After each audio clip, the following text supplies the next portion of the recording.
اعوذ باللہ من الشیطان الرجیم بسم اللہ الرحمن الرحیم الحمد للہ الذی جعل الحمد مفتاحا لذکرہ وسببا للمزید من فضلہ ودلیلا علی آلائہ وعظمتہ والصلاة والسلام علی عبدہ وامین وحیہ وخاتم رسلہ سیدنا و مولانا بالقاسم محمد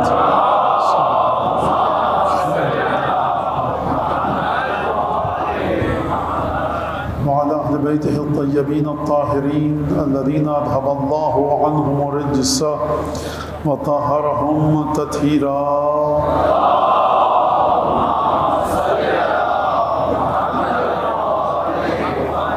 واللعن الدائم على أعدائهم أجمعين. أما بعد فقد قال الله الحكيم في كتابه المجيد أعوذ بالله من الشيطان الرجيم إن الله لا يغفر أن يشرك به ويغفر ما دون ذلك لمن يشاء ومن يشرك بالله فقد ضل ضلالا بعيدا. سورہ نساء کی آیت کے ذیل میں یہ گفتگو آپ کے سامنے پیش کی جا رہی ہے، اور آج اس گفتگو کا تیسرا دن یا یوں کہ یہ تیسری شب ہے، تیسری مجلس ہے کہ عقیدہ توحید اور کربلا کے عنوان سے آیت کا ترجمہ ایک دفعہ پھر سن لیجئے تاکہ ذہنوں میں تازہ ہو جائے. ان اللہ لا یغفر ان یشرک بہ، خدا اپنی ذات کے بارے میں کوئی بھی شرک کرے گا اسے قطعاً معاف نہیں کرے گا. ویغفر ما دون ذلک لمن یشاء، اس کے علاوہ کوئی بھی اگر گناہ ہے تو خدا اس گناہ کو معاف کر دے گا. ومن یشرک باللہ، جو خدا کے بارے میں، خدا کی ذات کے بارے میں، صفات کے بارے میں شرک کرے گا تو فقط ضل ضلالا بعیدا، بہت دور کی گمراہی میں جا کر وہ پڑ چکا ہے. اور میں نے عرض کیا کہ 48ویں آیت میں خدا نے فرمایا، یہی آیت ہے، یہی الفاظ ہیں، یہ 116ویں آیت ہے. اسی سورہ نساء کی 48ویں آیت میں پروردگار عالم نے فرمایا کہ فقد افترا اثما عظیما، یعنی اس نے بہت بڑے گناہ کا بہتان لگایا ہے. عجیب سی آیت ہے میرے خیال سے تو، اور آپ حضرات بھی متفق ہوں گے کہ خدا سیدھی بات کر دیتا کہ جس نے جو شرک کرے گا اس نے بہتان لگایا ہے. خدا نے فرمایا کہ بہت بڑے گناہ کا بہتان لگایا ہے. اسم یعنی گناہ. اور میں آپ کے سامنے عرض کر چکا کہ پروردگار عالم کی سلطنت میں جب بھی قدم رکھا جائے، اس سے زیادہ پروردگار عالم کو کوئی بات ناگوار نہیں گزرتی ہے. ایک شخص تارک الصلاۃ، ایک شخص منکر صلاۃ، دونوں میں زمین آسمان کا فرق ہے. وہ تارک صلاۃ جو کہے میں نماز نہیں پڑھتا، گناہ گار ہوں، امید یہ خدا مجھے بخش دے گا، یہ اس سے بہتر ہے، کہیں بہتر ہے کہ جو منکر صلاۃ ہے، کیونکہ منکر نماز خدا کی سلطنت میں داخل ہو رہا ہے. تارک الصلاۃ خدا کی سلطنت کا اقرار کرتے ہوئے، اپنے گناہوں کا اقرار کرتے ہوئے خدا سے معافی کا طلبگار ہے. بندگی کی بنیاد شرمندگی ہے، بندگی کی بنیاد حقارت ہے، تذلل ہے، تخشع ہے، خضوع ہے، خشوع ہے. جب تک یہ بات باقی رہے گی پروردگار عالم ناراض نہیں ہوتا. یہ ایک بات ہے، لہٰذا پروردگار نے فرمایا فقد افترا اسما عظیما. اب یہاں پر یہ آیت اس کو کربلا سے کیسے جوڑیں؟ ظاہر سی بات ہے کہ میرے جو بزرگ ہیں اور میرے ہم عمر بھی کہہ سکتے ہیں، وہ خود بخود باتوں کے سلسلے کو جوڑتے ہوئے آگے بڑھتے رہتے ہیں. لیکن ہمیں اپنی نوجوان نسل کا بھی خیال رکھنا ہے کہ جس کی ذہنی سطح بہرحال ایک خاص انداز سے پرورش پا رہی ہے، اور ہر چیز جو ہے ہمارا آج کا نوجوان سیکنڈوں اور منٹوں میں چاہتا ہے، اور ہر چیز بڑے ایک فاسٹ فوڈ کا زمانہ ہے، اور نوجوان چاہتا ہے کہ ہر چیز کو فاسٹ فوڈ کی طرح مل جائے. مکتب اہل بیت کی بنیاد تدبر ہے. اگر مجلس آپ کو تدبر اور تفکر کی جانب کھینچ کے نہیں لے جا رہی، ثواب ہے مجلس میں، اس میں بھی ثواب ہے. قبر میں روشنی یہ مجلس بھی کرے گی، لیکن ہمارے نوجوان بچوں کا تھاٹ پروسیس، طریقہ تفکر اہل بیت کے مطابق نہیں ہے. دو باتیں ہیں، مجھے ثواب مل رہا ہے سرکار میں گریہ کر رہا ہوں، امام حسین پہ مجھے ثواب مل رہا ہے. ایک دفعہ سلمان فارسی امام حسین پہ گریہ کر رہے ہیں، تو دونوں کا ثواب برابر ہے. فرق کہاں پر ہے؟ فرق اس ذہنیت میں ہے، اس روح میں ہے، تعالی تفکر میں ہے کہ جو سلمان کا مجھ سے فاصلہ ہے. لہٰذا آپ اپنی فکر کو بلند کرنے کی کوشش کیجئے، اور وہ کیسے بلند ہوگی میں ابھی عرض کرتا ہوں. لہٰذا ایک چیز. دوسری چیز، نوجوان بچے پوچھتے ہیں کہ کس مجلس میں جائیں، مجلس کا اچھی مجلس کا معیار کیا ہے؟ اور بعض دفعہ لوگ بہت خوش ہو کر کہتے ہیں ہم صرف امامے والوں کی مجلس میں جاتے ہیں. کس آیت تطہیر میں امامے والے داخل ہیں؟ آیت تطہیر امامے والوں کے لیے اتری ہے. یہ آیت تطہیر سے شیروانی اور ٹوپی والوں کو باہر کیا گیا. سرکار آیت تطہیر اتری ہے 5 اور 14 کے لیے. اس کے بعد جو بھی ہے اسے اپنے آپ کو معیارات پر پورا اتروانا پڑے گا. اچھی مجلس کی خاصیت کیا ہے؟ اچھی مجلس کی خاصیت یہ ہے کہ وہ آپ کے ذہن میں موجود سوالات کا جواب دے. لیکن یہ اچھی مجلس آپ کو 15 سال کی عمر تک اچھی رہے گی، 20 سال کی عمر تک اچھی رہے گی. جب آپ 50 سال کے ہو گئے اور آپ کی مجلس کا ذوق وہی ہے جو 10 سال کی عمر میں تھا، اس کا مطلب یہ ہے کہ سماعت مجالس سید الشہداء ہماری اور آپ کی ذہنیت کو بلندی کی طرف لے جانے میں ناکام ہوئی. یا قصور ذاکر کا ہے یا قصور سامع کا ہے، قصور نعوذ باللہ خاکم دہن مجلس کا بذات خود نہیں ہو سکتا. یہ ذکر وہ ہے کہ جہاں پر یہ ذکر آئے فکر کو بلندی کی طرف لے کر جاتا ہے. اب سوال اگلا، تو یہ بات بھی واضح ہو گئی. اب سوال یہاں پر آتا ہے کہ میرے ذہن میں ایک نوجوان بچہ، اس کے ذہن میں سوالات کی سطح کیا ہے؟ کوئی یہیں تک رک چکا ہے کہ جو ہمارے علماء یہ بات ہی کوئی بحث کی سر کا ذوالجنہ بنانے کی دلیل کیا ہے، تابوت بنانے کی دلیل کیا ہے، علم بنانے کی دلیل کیا ہے. یہ وہ چیزیں جن کی دلیل مانگنا مانگنے والے کی کم فہمی پر دلالت کرتی ہے. لہذا لیکن جواب دیا جائے، بالکل جواب دیا جائے. اور میں اکثر یہ جملہ کہتا ہوں، بھائی آپ کو برا لگتا مت بنائیے. حسین ابن علی کسی کے آگے کشکول لے کے نہیں کھڑے ہوئے. آپ کا پیسہ اگر بابرکت ہے تو حسین ابن علی کی چیزوں میں لگے گا، بابرکت نہیں ہے تو ادھر ادھر کی چیزوں میں لگے گا. لہٰذا سطح فکری بلند ہو. اب سطح فکری بلند ہو کر مولانا ہم جانا کہاں تک چاہتے ہیں؟ یہ بات کہاں تک جانا چاہتے ہیں؟ اب مولانا ہم مجلس سنتے ہیں، 10 سال کی عمر میں ہم فلاں مجلس سنتے تھے، اب ان کی مجلس پسند نہیں آتی. اب ہم 20 سال کے ہو گئے فلاں کی مجلس سنتے ہیں، اب 30 سال کے ہو گئے تو فلاں کی مجلس سنتے ہیں. ہم چاہتے ہیں نئے نئے سوال ذہن میں آ رہے ہیں. تو لہٰذا بات کہاں تک پہنچی کہ آپ کے ذہن میں، سامعین کے، سننے والوں کے ذہن میں سوالات کی سطح ہے کس مرحلے پر؟ یہ بھی ایک بڑا مرحلہ ہے کہ سوالات، اور نئے سوالات آتے کب ہیں؟ جب آپ علوم اہل بیت سے متصل ہو جائیں. دیکھیے سوالات کریٹ کرتے ہوئے ڈرے وہ جو جاہل گھرانے میں پیدا ہوا ہو، 50 برس تک بتوں کے سامنے پیشانی رگڑتا رہا ہو، جب کوئی سوال کرنے آئے کہے تلوار نکال لیں گے، درہ نکال لیں گے، تازیانے سے کیوں کرا سوال، کافر ہو گئے. لیکن جس کے پاس علم الہی ہونا، ہمیشہ مدینے میں جب بھی کوئی بھولا بھٹکا آئے گا تو اس کو لے کر جائے گا وہ اسی دروازے کی طرف جو مدینہ علم نبی کا دروازہ ہے. اور آپ کو اس گھر سے کبھی یہ جملہ نہیں ملے گا سننے کو کہ کافر ہو گئے، غلط بات کر رہے ہو، کس نے کہا تھا، ختم. نہیں، ذہن پہ پہرے، پابندی فکر پر. فکر ہمیشہ جلا عطا کرتے ہیں اہل بیت فکر کو. سوالات سے مت ڈریے. نوجوان اگر یہ سمجھ رہا ہے کہ میرے سوالات کے جوابات مل گئے، خوش نہ ہوئیے، پریشان ہو جائیے کہ کیا آپ کے ذہن کی ترقی رک گئی ہے. یہ کبھی ہو ہی نہیں سکتا کہ انسان کے ذہن کی ترقی رک جائے. چھوٹا سا واقعہ بتاؤں. مفضل ابن عمر، چھٹے امام کے شاگرد، مسجد نبوی میں گئے. اللہم صلی اللہ علیہ وسلم.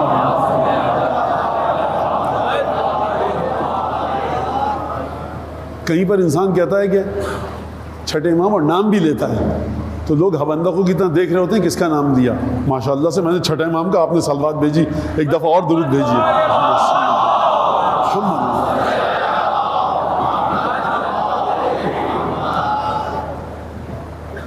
یہ واقعی اچھی تربیت کی علامت ہے کہ امام کا جب نام آئے تو انسان درود بھیجے. ایک دفعہ اور درود بھیجیے. محمد عالم.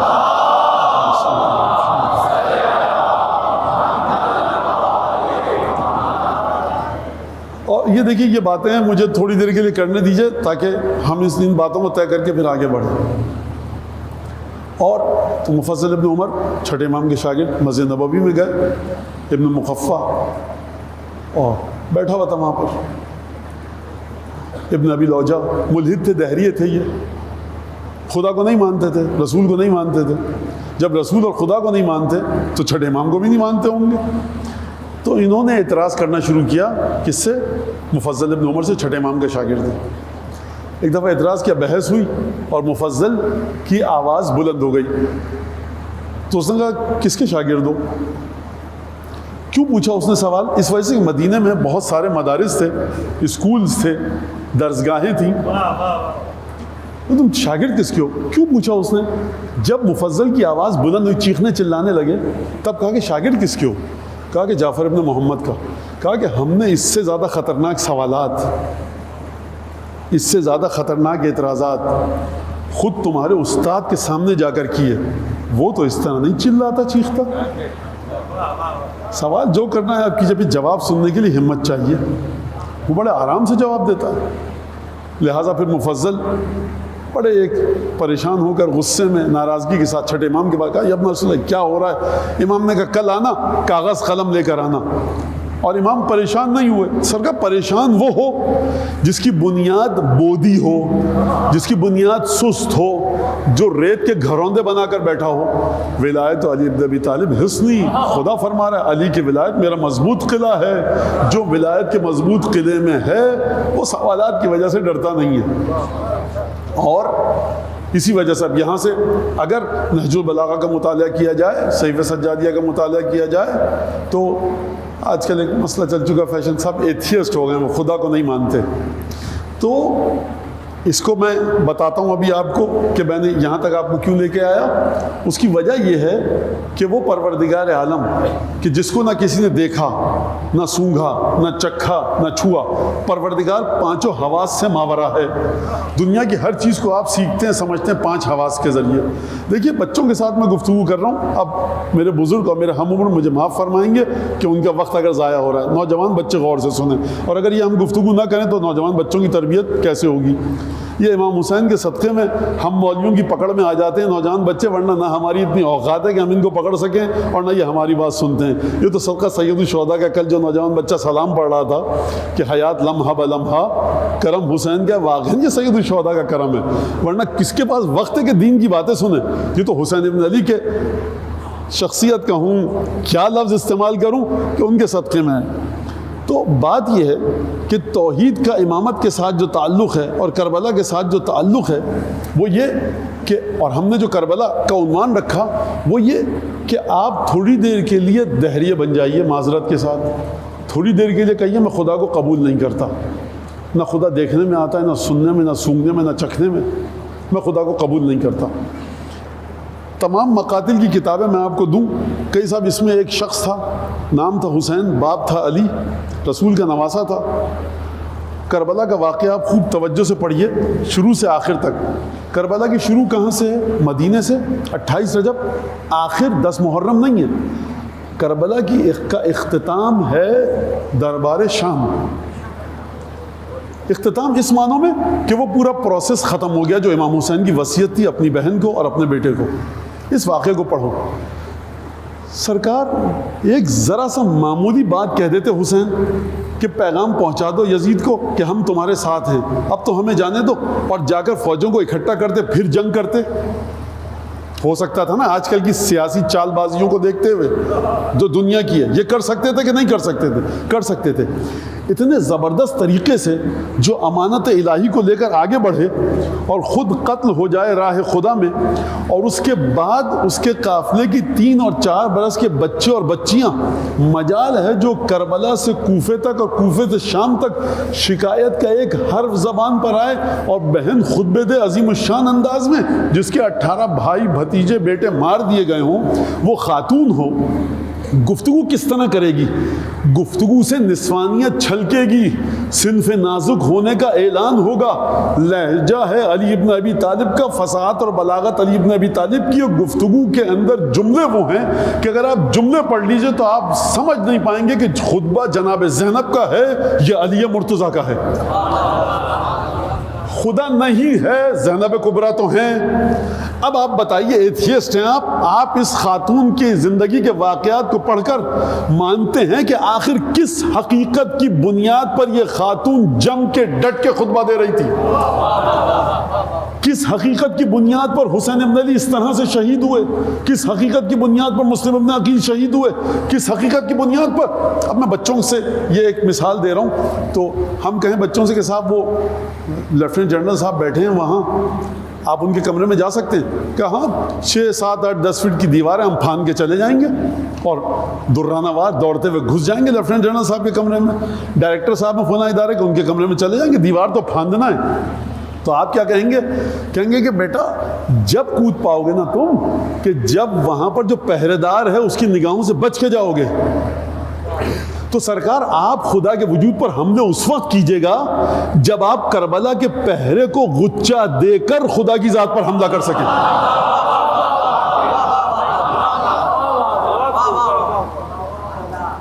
نہ اس سے پہلے کائنات میں کوئی ایسی بستی آباد ہوئی، نہ اس کے بعد آباد ہوگی۔ کون سی بستی؟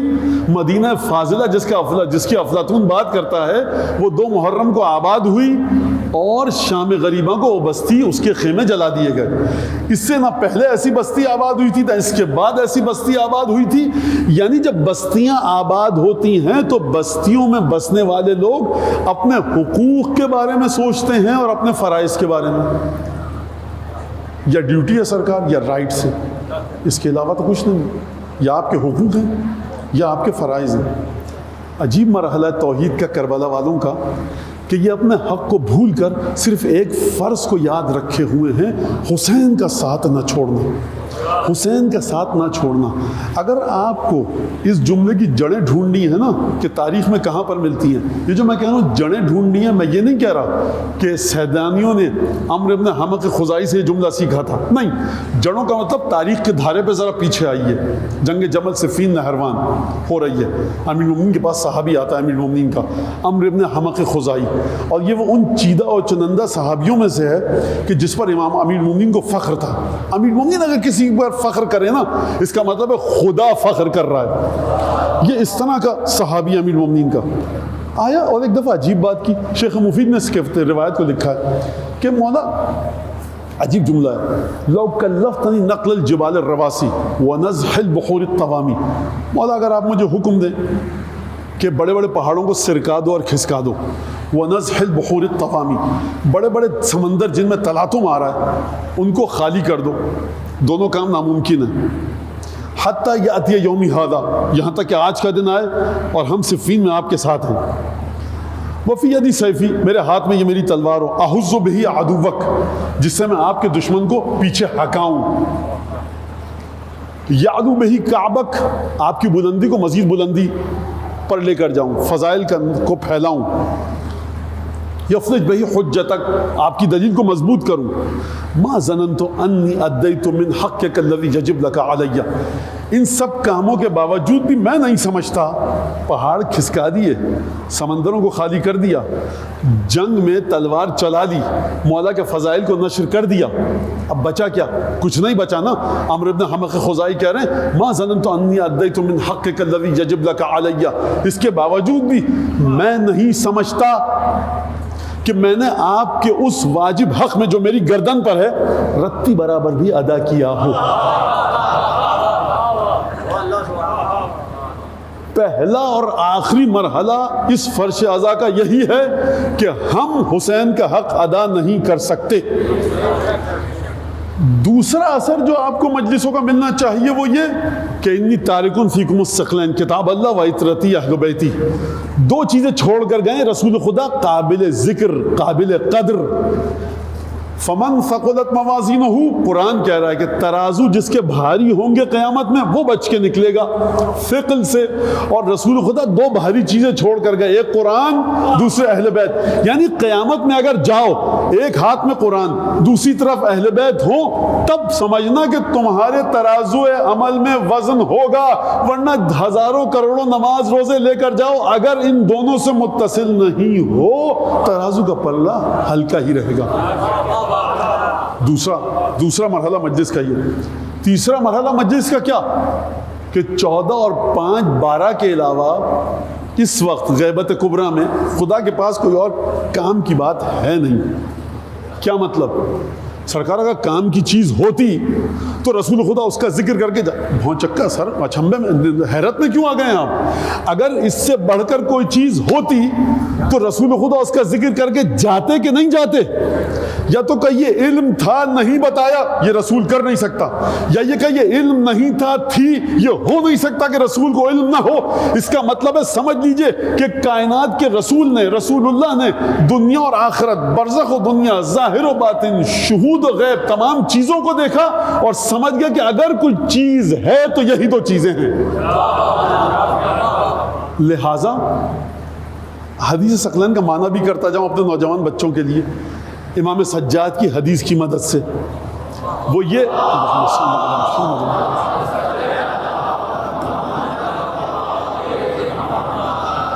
یہ کہ قرآن کو، اس قرآن کو سمجھو جو اہل بیت نے تفسیر بیان کی. قرآن کا تدبر اس طرح سے کرو کہ اہل بیت کی طرف لے کر جائے. یہ امام سجاد نے فرمایا کیا ان القرآن یہدی الی الامام والامام یہدی الی القرآن. دیکھو اگر قرآن پر تدبر کرو گے غور و فکر کے ساتھ تو قرآن خود بخود تمہیں ایک امام کی جانب ہدایت کرے گا، اور اگر امام کے پاس آؤ گے تو امام تمہیں قرآن کی جانب ہدایت کرے گا. کیا مطلب؟ سب قرآن میں ہر چیز ہے، قرآن میں ہر چیز ہے، ہم نکال سکتے ہیں. قرآن معذرت کے ساتھ آپ پہ نازل ہوا تھا یا نجف کے اس مرج تقدید پر نازل ہوا تھا یا قم کے مرج تقدید پر؟ امیر المومنین فرماتے ہیں نہج البلاغہ میں استنطق القرآن ولا ينطق لكم. اگر تم دعویٰ کرتے جناب امیر اصول کافی، اور جب جناب امیر المومنین قرآن کے بارے میں بات کریں یعنی خدا گفتگو کر رہا ہے، لسان اللہ، وجہ اللہ، عین اللہ، ید اللہ، شک نہیں ہے کوئی اس میں. فرمایا استنطق القرآن ولا ينطق لكم. اگر قرآن تم سمجھتے ہو قرآن کو تو قرآن کو بلواؤ نا کہ قرآن تم سے گفتگو کرے. ولا ينطق لكم، قرآن تم سے گفتگو نہیں کرے گا کیونکہ نازل جن پر ہوا ہے وہ تم ہو نہیں.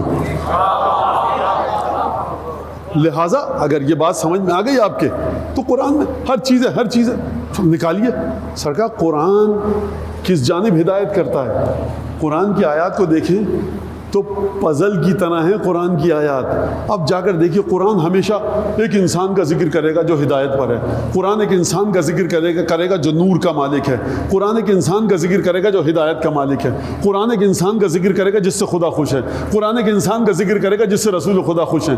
قرآن ایک انسان کا ذکر کرے گا جس کی روح خدا سے متصل ہے. قرآن ایک انسان کا ذکر کرے گا جس کی روح رسول خدا سے متصل ہے. خدایا اتنے اہم انسان کا ذکر کر رہا، نام تو بتا. میں آپ سے کہوں کہ کراچی میں ایک بہت بڑے ڈاکٹر ہیں، ہر دوا کا بیماری کا علاج ہے. مولانا ہماری آنکھ میں درد ہے، ایک ڈاکٹر ہیں. مولانا پیٹ میں درد، معدے میں درد ہے، سر میں درد ہو رہا ہے، نیورو سرجن، ہارٹ سرجن، دانت کا درد، مختلف انواع اقسام کی ایک ڈاکٹر ہیں. کون ہے؟ نام نہیں بتائیں گے. مولانا مذاق کر رہے ہیں آپ دیکھ رہے ہیں ہم اتنی تکلیف میں. تو وہ رحیم و کریم خدا جو قرآن میں مسلسل ایک آدمی کے بارے میں بات کر رہا ہے، وہ انسان ایسا، وہ انسان ایسا، وہ انسان ایسا، نام نہیں لے رہا. تو نام کیوں نہیں لیا؟ نام اس لیے نہیں لیا کہ قرآن میں بتا کر چلا گیا خدا دیکھو قرآن میں ہر چیز نہیں ہے. ہم کہہ رہے ہیں قرآن میں ہر چیز نہیں ہے، تم علمیہ سے بھی آگے بڑھ گئے کہ کہہ رہے ہو قرآن میں ہر چیز ہے. اگر قرآن میں ہر چیز ہوتی تو خدا یہ کیوں کہتا ما آتاکم الرسول فخذوہ وما نہاکم عنہ فانتہوا؟ جو رسول دے وہ لو، جس سے رسول روک دے اس سے رک جاؤ. کہتا بھائی قرآن میں ہر چیز ہے. ما آتاکم القرآن فخذوہ وما نہاکم عنہ القرآن فانتہوا، جس سے قرآن روک دے رک جاؤ، جس سے جو قرآن دے دو اس کو لے لو.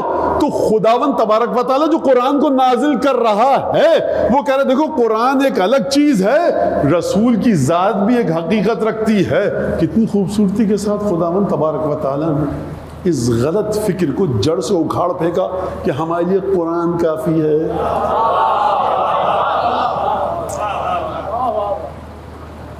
لہٰذا ایک تو یہ چیز فرشہزہ آپ کو سکھاتی ہے. ایک اور چیز فرشہزہ کیا سکھاتی ہے کہ پہلے رسول اللہ ہیں، آخری حضرت حجت ابن الحسن صاحب العصر والزمان، امام زمان.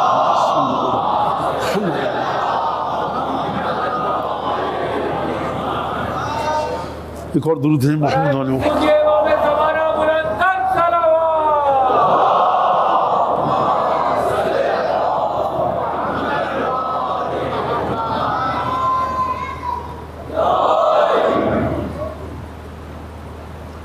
وہ کیا چیز ہے کہ نحن اہل البیت لا یقاس بنا احد، ہم اہل بیت کا کسی کے ساتھ موازنہ نہیں کیا جا سکتا. حدیث سنی آپ نے، ترجمہ سنا، سمجھ میں آ گئی. اچھا کوئی چھٹے امام سے پوچھے مولا آپ ہی نے حکم دیا ہے کہ اللہم صلی اللہ علیہ وسلم،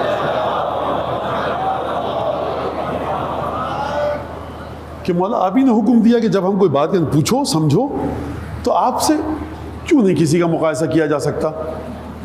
تو چھٹے امام جواب دیں گے شاید میرے لحاظ سے کہ بہار الانوار کی اس حدیث کو بھول گئے کہ جہاں پر ہم سے آ کر ہمارے شاگرد نے اللہ اکبر کا معنی پوچھا تھا.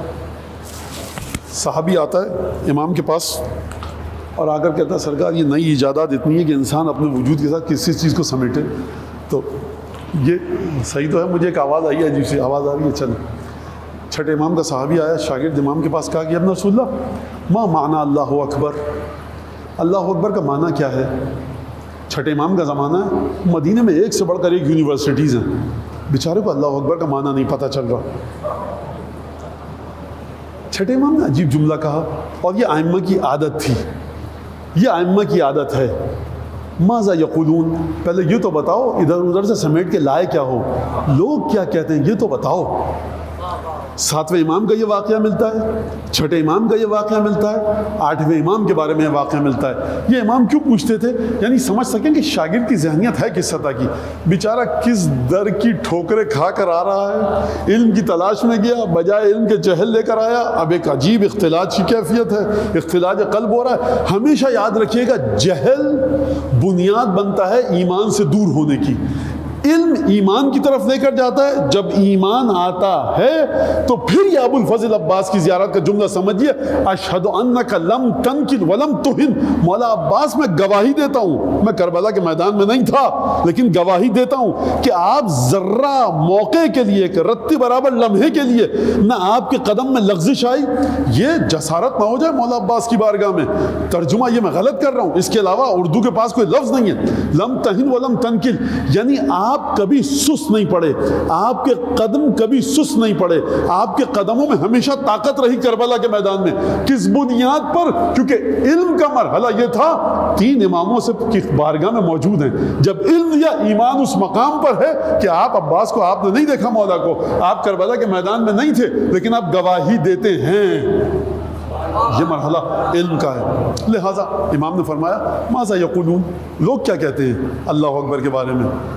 کتنا چھوٹا سا جملہ ہے اور کتنی آسان سی عبارت ہے.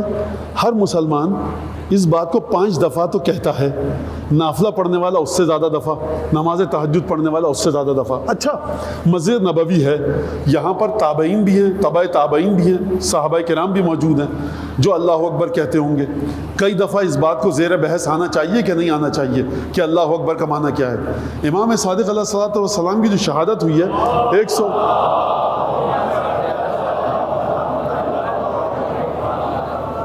148 ہجری میں ہوئی ہے، 148 ہجری میں ہوئی ہے. اور امامت کب سے شروع ہوئی ہے؟ 114 ہجری سے.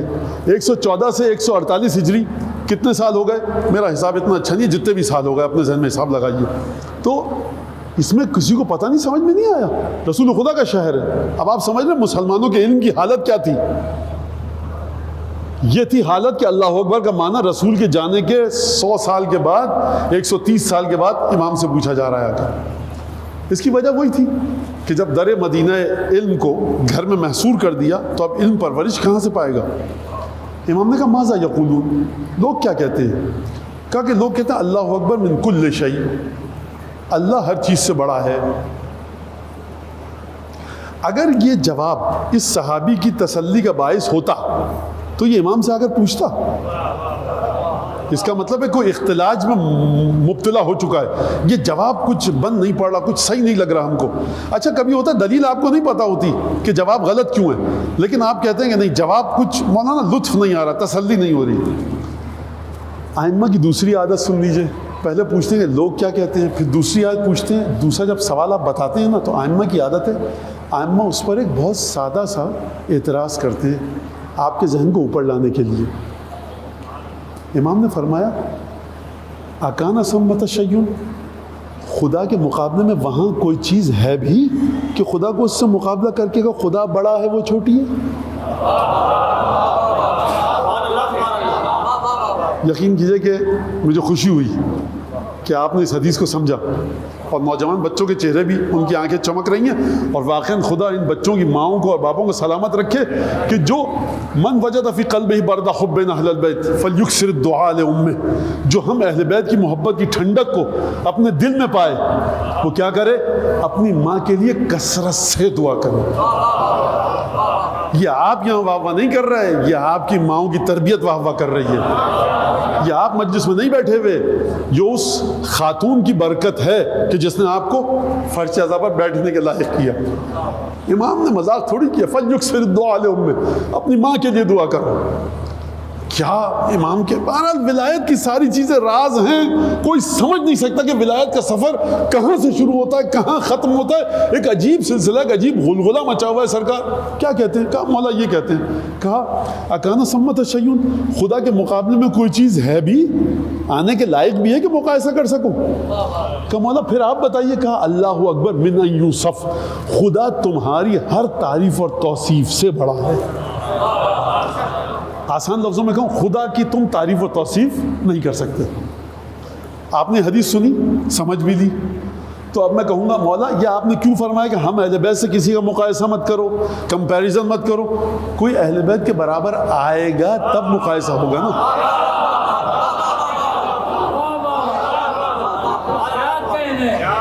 آپ خاندان کی طہارت کے سلسلے میں آئیں گے تو خاندان نسل ابراہیم ہے۔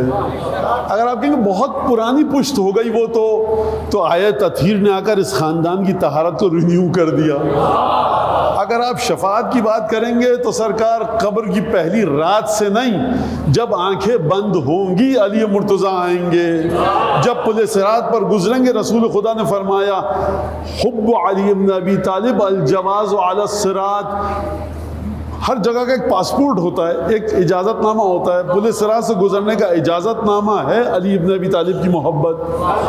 دوسرا مرحلہ آتا ہے قدم کے ڈگمگا جانے کا پل صراط میں، فرمایا رسول خدا نے اشدکم حبا لنا اہل البیت اثبتکم علی الصراط، تم میں سے جو ہم اہل بیت سے شدت کے ساتھ محبت کرے گا، جتنی شدت سے ہمارے ساتھ محبت کرو گے پل صراط پر قدم اتنے ہی زیادہ جمے رہیں گے۔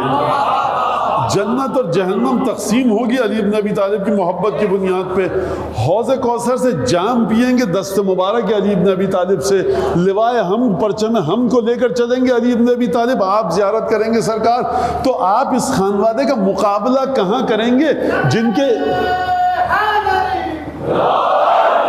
اشارے پر جنت و جہنم تقسیم ہو رہی ہے؟ ان کا مقابلہ ان سے ہوگا کہ جو جہنم کی بھی پاتال میں جا کر منہ کے بل گرائے جائیں گے۔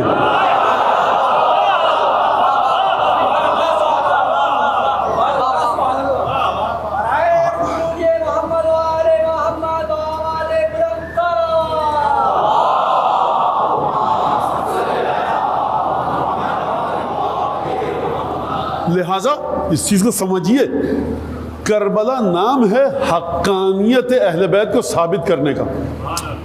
ایک بات میں کہہ دوں اور بڑی ہمت کر کے کہہ رہا ہوں، اچھا کسی کو اعتراض ہو سوال کر سکتا ہے مجھ سے، بالکل لکھ کر جاتا وقت مجھے بڑا دور جانا ہوتا ہے وہ لکھ کر دے دے سوال۔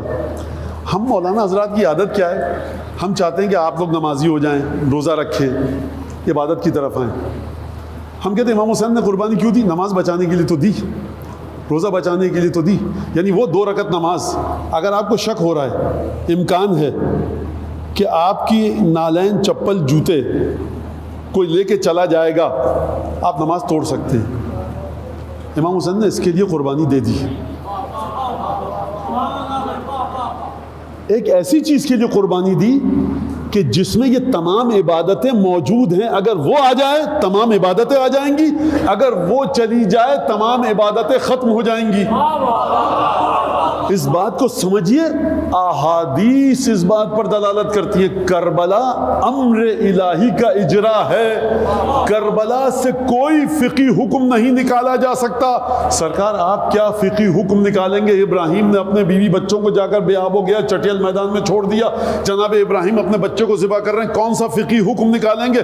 فقہی حکم وہاں نکلتا ہے جہاں آپ اس واقعے کو اپنی زندگی میں اجرا کریں۔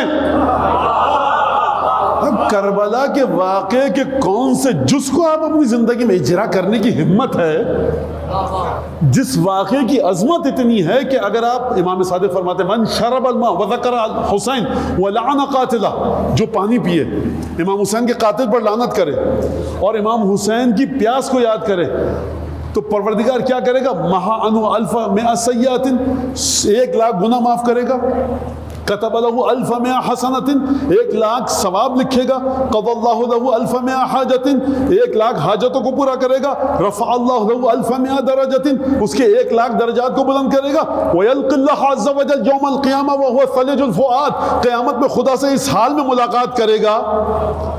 اچھا ایک بات سن لیجئے، 1,00,000 حاجتیں پوری، 4,00,000 چیزیں ہو گئی یہ کل ملا کے، یہ 4,00,000 چیزیں ہو گئی ملا کے۔ خدایا بچا کیا ہے تیرے پاس؟ اب کچھ بھی مت دے۔ اب امام نے فرمایا قیامت میں جب خدا سے ملاقات کرے گا نا تو کیا 1,00,000 گناہ معاف ہو گئے؟ سرکار آپ کتنی دفعہ پانی پیتے ہیں دن میں؟ آپ امام حسین کو یاد کرتے رہیے، گناہ معاف ہو جائیں گے۔ فرمایا جب قیامت میں ملاقات کرے گا خدا سے، اس حال میں ملاقات کرے گا وقلبہ ثلج الفؤاد، اس کے کلیجے میں ٹھنڈک پڑی ہوگی۔ پانی پینا نام ہے آپ کی شہوانی خواہش کا، پانی پینا نام ہے آپ کے نفس کی ضرورت کا۔ نہ پیجئے پانی، مر جائیے پیاس سے۔ آپ حسین ابن علی کا نام دے رہے ہیں پانی پیتے ہوئے، تو کون سا احسان کر رہے ہیں آپ حسین ابن علی پہ؟ مت پیجئے پانی، آپ کی خواہش ہے، آپ کے جسم کو بچاتی ہے وہ پانی جو آپ پیتے ہیں، وہ خواہش کو پورا کرنا اس کو آپ کے جسم کو بچاتی ہے، آپ کی نفسانی اور شہوانی خواہش۔ اگر حسین ابن علی کو یاد کرنا یہ تمام چیزیں عطا ہوں گی تو آپ اس واقعے سے جڑنا چاہتے ہیں ایک پانی کے گھونٹ کے ذریعے، یہ چھٹے امام کا لطف ہے۔ آپ اس واقعے کو اجرا نہیں کر سکتے اپنی زندگی میں، آپ اس واقعے سے جڑ سکتے ہیں۔ کیسے جڑیں گے؟ جس طرح سے چھٹے اور پانچویں امام نے جڑنے کا حکم دیا ہے۔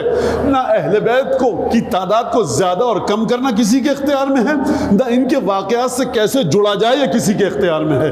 یہ اختیار چھٹے اور پانچویں امام کو ہے، رسول اللہ کو ہے۔ لہٰذا مجلس کا ایک اور نتیجہ، ایک اور پھل، ایک اور ثمر یہ ہے کہ کس طرح سے آپ کو اہل بیت کے ساتھ جڑنا ہے، یہ سمجھ میں آ جائے۔ اور پھر اس کے بعد یہ سمجھ میں آ جائے کہ اہل بیت سے بڑھ کر کوئی نہیں، لا یقاس بنا احد، ہمارا کسی سے مقایسہ نہیں کیا جا سکتا۔ سرکار جو خانوادہ اہل بیت النبوہ ہو، علماء فرماتے ہیں کہ نبوت کا گھر یہ مٹی بجری پتھروں سے ملے ہوئے گھر کی بات مت کرو۔ نبوت کا گھر کہاں پر ہے؟ نبوت کا گھر ہے رسول خدا کا دل۔ قرآن کہاں اترا؟ دل پر۔ یعنی اہلیت جو رکھتے ہیں نا قلب رسول خدا کی، وہ یا فاطمہ ہیں یا علی ہیں یا حسن ہیں یا حسین ہیں یا امام سجاد ہیں، اور وہاں سے لے کر سلسلہ آپ کے اور ہمارے آخری آقا اور مولا حضرت حجت ابن الحسن۔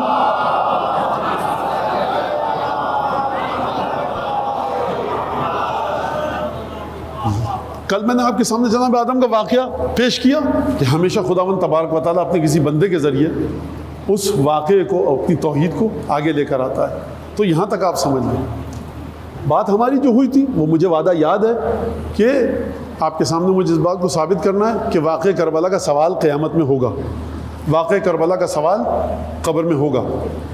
واقعہ کربلا ایسا واقعہ نہیں ہے کہ جسے آپ دیکھیں اور گزر جائیں، پڑھیں اور گزر جائیں، اور حدیثیں بہت ہیں، میں اس وقت یہاں ذکر نہیں کروں گا کیونکہ ہماری گفتگو پھر کہیں اور چلی جائے گی۔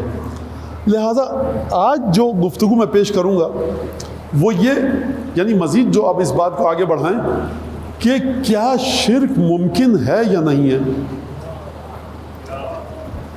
بچے بیٹھے ہیں جدید درسگاہوں میں پڑھنے والے، اچھے اچھے اسکولز میں پڑھتے ہیں، اگرچہ کیا کہا جائے، جو بچے بتاتے ہیں کیا یہ نظام تعلیم دے سکتا ہے؟ جس نظام تعلیم میں اسکول میں بچہ فیس نہ دے، اس کو کھڑا کر کے ماسٹر یہ کہے یا ماسٹر نہیں کہ تم نے فیس نہیں دی، کل لے کر آنا، جہاں پر تکریم بشریت نہ ہو، وہ معاشرے مثلہم کمثل الحمار یحمل اسفارا، نہ استاد کو تمیز ہے، نہ پرنسپل کو تمیز ہے، بچوں کو کیا خاک تمیز سکھائے گا وہ؟ نسل اس طرح سے تربیت نہیں ہوتی، نسل ہمیشہ تربیت ہوتی ہے تکریم بشریت کے ذریعے۔ یہ حسین ابن علی نے سکھایا احترام بشریت، کبھی تربیت نہیں ہو سکتی نسل اس طرح سے، کبھی بھی تربیت نہیں ہو سکتی۔ لہٰذا پہلا سوال کہ کیا شرک ممکن ہے کہ نہیں ہے؟ اگر ممکن نہیں ہے تو خدا نے قرآن میں منع کیوں کیا؟ جو میں نے پہلے دن آپ کے سامنے ایک سوال رکھا تھا، اگر شرک ممکن ہی نہیں ہے تو خدا نے حکم کیوں دیا کہ شرک مت کرنا؟ جو میں مسلسل سرنامہ کلام میں آیت آپ کے سامنے پڑھ رہا ہوں، ان اللہ لا یغفر ان یشرک بہ، خدا شرک کرنے والے کی مغفرت نہیں کرے گا۔ تو شرک کرنے والا شرک کرے گا تبھی تو گناہ ہوگا، اور پھر اس کے بعد مغفرت نہیں کرے گا۔ اگر کچھ بھی نہیں ہے شرک تو شرک پر خدا ناراض کیوں ہو رہا ہے؟ اگر ممکن ہے تو پھر اس کا مطلب ہے کہ سزا دینا حق ہے اور صحیح ہے۔ تو سرکار اب یہاں سے گفتگو کو سنیے، شرک ممکن ہے کہ نہیں؟ چھٹے امام کی حدیث میں نے بتایا اسکانہ سمت شیون، کوئی چیز ہے خدا کے مقابلے میں؟ آپ کسی چیز کو خدا کے مقابلے میں لا سکتے ہیں؟ نہیں لا سکتے، خدا کے مقابلے میں نہیں آ سکتی۔ شرک پر ذرا سی آیات سن لیجئے اور توحید پر، پھر اس کے بعد بات کو ہم آگے بڑھاتے ہیں۔ پروردگار عالم نے فرمایا، ایک تو یہی آیت، اور پھر اس کے بعد پروردگار عالم ایک جملہ ایک ارشاد فرمایا سورہ بقرہ میں کہ من یشرک باللہ، جو خدا کی ذات کے بارے میں شرک کرے گا تو ایسا ہے کہ تخطفہ الطیر، کہ اس کو فکأنما خر من السماء، جو خدا کی ذات میں شرک کرے ایسا ہے کہ وہ آسمان سے گرے، اور تخطفہ الطیر، اس کو پرندہ کو دبوچ لے، اور تہوی بہ الریح فی مکان سحیق، یا ہوا اس کو اڑا کر لے جائے کسی دور دراز تکلیف دینے والے مقام پر۔ بڑے بھیانک طریقے سے خدا ڈراؤنے انداز میں گفتگو فرما رہا ہے۔ آسمان سے گرنا، پہلے جن کی سمجھ میں یہ آیت نہیں آئی ہے وہ چھٹی ساتویں منزل سے ذرا بالکونی سے نیچے جھانک کر دیکھیں کہ اگر خدا نخواستہ گر جائیں اور پرندہ پکڑے اور کہیں دور پھینک کر آ جائے تو اس میں کتنا نفسیاتی دباؤ ہے۔ اور تہوی بہ الریح فی مکان صحیح، یا لے کر جائے کہیں دور پھینک دے، ہوا اٹھائے اسے اور ایک گرداب بنے، بھمر بنے، اور اسے اٹھا کر کہیں پھینک دے۔ ذالکہ، اس بات کو سیکھ لیا؟ جی، پروردگار سیکھ لیا۔ ومن یعظم شعائر اللہ فإنها من تقوی القلوب۔ لیکن دیکھو، جو تعظیم کرے گا خدا کے دین کی نشانیوں کی، یہ تقوی قلب کی نشانی ہے۔ خدا نے تعظیم شعائر کے لفظ کو شرک کے ساتھ کیوں جوڑا؟ ایک سوال یہ ہے، اس کو بات تو سمجھ میں آ رہی ہے نا آپ کے؟ خدا نے کہا کہ دیکھو شرک کرو گے تو اوپر سے گرو گے، آسمان سے پرندہ لے کر چلا جائے گا، پھینک دے گا، کہیں بھنور میں پھنس گئے، ہوا طوفان لے کر چلا جائے گا، پھینک دے گا، شرک مت کرنا۔ اب یہ تم نے سمجھ لیا اگر، تو یہ بھی سمجھ لو کہ تعظیم شعائر الہی، خدا کے دین کی نشانیوں کا احترام، یہ دل کے تقوی کی علامت ہے۔ تو میرا سوال یہ ہے کہ خدا کہتا ہے شرک کی مذمت کرنے کے بعد کہ دیکھو توحید پر آ جاؤ سیدھی طرح سے، تم نے شرک کا نتیجہ تو دیکھ لیا۔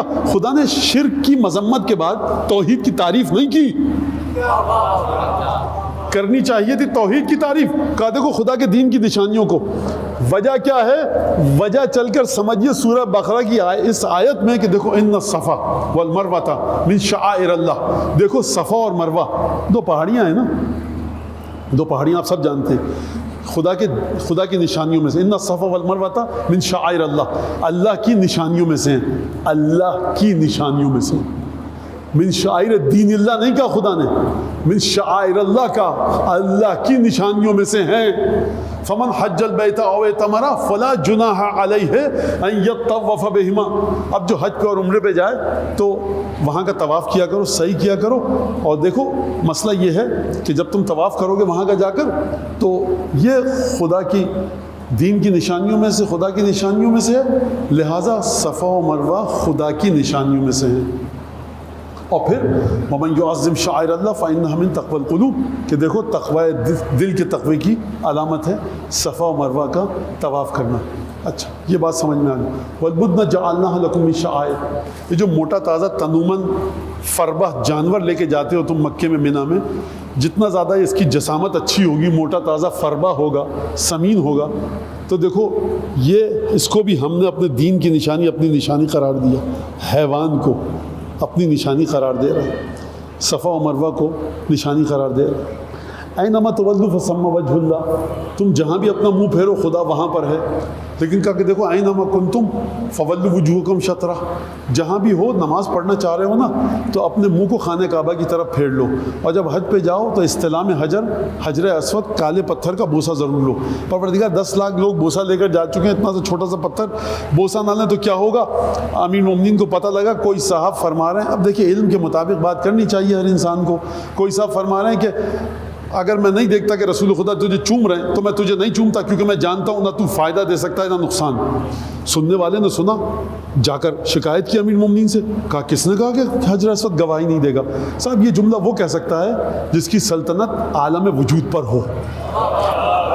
کہا کس نے کہا, فَإِنَّ تَنْفَ وَتَضُرُّ, حجر اسود نقصان بھی پہنچائے گا فائدہ بھی پہنچائے گا. یشہد لایمان المؤمن ویشہد علی کفر الکافر, قیامت میں یہ پتھر کافر کے کفر کی خدا کو گواہی دے گا اور مومن کے ایمان کی خدا کو گواہی دے گا. کہا کہ اچھا, اب یہ تمام کی تمام چیزیں. اب جب پروردگار عالم نے یہ کام کیا, آیات سن لی آپ نے, ذرا سا میں گفتگو کو پھیلاؤں. جب رسول خدا آئے, فتح مکہ ہوا تو بت تھے. اب وہ واقعہ بھی بڑا دلچسپ ہے کہ آپ کے سامنے ہے کہ نبی کریم نے اپنے دوش پر کس کو چڑھایا, اور اس کے بعد علی بن ابی طالب نے جناب امیر نے دوش نبی پہ چڑھ کر بتوں کو گرایا. بت جو تھے وہ مٹی کے تھے, اور پروردگار عالم نے برداشت نہیں کیا کہ خانہ کعبہ میں بت رہیں. بت مٹی کے تھے, پتھر کے تھے. یہ مٹی کہاں سے آئی تھی؟ چاند سے آئی تھی یا مارس سے آئی تھی؟ یہ مٹی کہاں, افریقہ سے تھی, یورپ سے آئی تھی, اسی مکے کی مٹی تھی. اچھا پروردگار 6, 5, 7 فٹ کے بت تجھے گوارا نہیں ہے, اور اتنے بڑے چوکور گھر کو جو اسی مکے کی مٹی کا کہہ رہا ہے چومو. اگر مٹی پتھر کو چومنا گناہ ہے تو فرق کہاں پر ہے؟ اور اگر مٹی پتھر کو چومنا گناہ نہیں ہے تو بتوں کو کیوں گروا رہا ہے؟ سوال اگر واضح ہو گیا تو اب آپ سن لیجئے. اور دیکھو, وَمَن تَطَوَّعَ خَيْرًا فَإِنَّ اللَّهَ شَاكِرٌ عَلِيمٌ. اب چلیے اس سوال کو میں نے آپ کے سامنے پیش کیا, اب جواب دوں. پروردگار نے کہا دیکھو صفا و مروہ کے گرد چکر کاٹا کرو. وَمَن تَطَوَّعَ خَيْرًا فَإِنَّ اللَّهَ شَاكِرٌ عَلِيمٌ. کوئی بھی تم میں سے جب ثواب کا کوئی اچھا کام کرے تو یاد رکھنا خدا اس کا شکریہ بھی ادا کرے گا, اور خدا علم بھی رکھتا ہے. یہ شکریہ اور علم کی صفت کو خدا یہاں کیوں لایا؟ کیونکہ خدا لگتا ہے جانتا تھا کہ آخری زمانے میں کہیں بڑا شرک کی گفتگو پھیلے گی, تو خدا نے کہا کہ دیکھو صفا مروہ کا طواف کرو, یہ خدا کی نشانیاں ہیں. جب تم ان کے درمیان سعی کرو گے, دوڑو گے, بھاگو گے, 7 چکر کاٹو گے, صفا سے مروہ, مروہ سے صفا, تو کوئی یہ نہ سمجھے کہ یہ شرک ہے. ہم تو آئے تھے خدا کی عبادت کرنے کے لیے, ڈھیروں نمازیں پڑھیں گے, 10 لاکھ نمازیں پڑھ لیجئے, اگر سعی نہیں کی عمرہ باطل, حج باطل.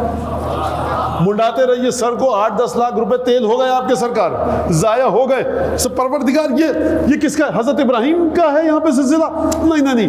اسماعیل کا نہیں, پھر کون؟ ایک نبی کی ماں تھی, ایک نبی کی زوجہ جناب ہاجر, وہ دوڑی تھی. کیوں دوڑی تھی؟ نماز کا وقت دیکھنے دوڑی تھی, روزے کے افطار کا وقت دیکھنے دوڑی تھی, قرآن کی تلاوت کی غرض سے جگہ ڈھونڈ رہی تھی. سب بچہ ایڑیاں رگڑ رہا تھا, پانی ڈھونڈنے نکلی تھی. پانی ڈھونڈنے, خدا نے کہا جا کر سعی کرو ان کے درمیان. وَمَن تَطَوَّعَ خَيْرًا فَإِنَّ اللَّهَ شَاكِرٌ عَلِيمٌ. خدا نے یہ کیوں نہیں کہا رحیم و کریم؟